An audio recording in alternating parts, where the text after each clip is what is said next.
Student, আমি তোমাদের Souma ma'am.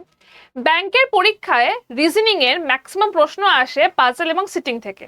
বাকি 10 থেকে 12 নম্বর প্রশ্ন কিন্তু মিসলেনিয়াস থেকে আসে। তার মধ্যে ওয়ার্ড ফরমেশন একটা ইম্পর্টেন্ট টপিক। আজকে আমরা ওয়ার্ড ফরমেশন থেকে একটা প্রশ্ন করব, যেটা প্রিভিয়াস ইয়ার কোশ্চেন।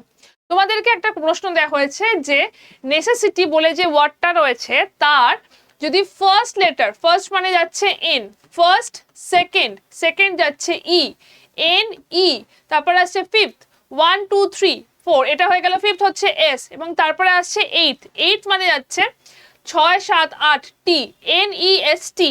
এই চারটে লেটার দিয়ে মিনিংফুল ওয়ার্ড বানাতে হবে। তো ফার্স্টে আগে ভেবে নাও কতগুলো মিনিংফুল ওয়ার্ড হচ্ছে।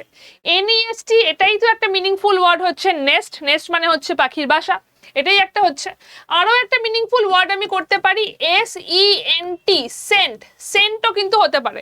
তো একাধিক মিনিংফুল ওয়ার্ড এখানে তৈরি করা হয়ে যাচ্ছে। তোমাকে বলা হয়েছে then which of the following will be fourth letter of the meaningful word. Meaningful ওয়ার্ডটার ফোর্থ লেটার কোনটা হবে? তোমার দুটো হয়ে গেছে, একাধিক হয়ে গেছে। If more than one word is form then mark as Z. একের থেকে বেশি মিনিংফুল ওয়ার্ড তুমি তৈরি করে ফেলেছো, কারণ এসইএনটিও হয়েছে, এনইএসটিও হয়েছে। তোমার আনসারটা এখানে হয়ে যাবে জেড।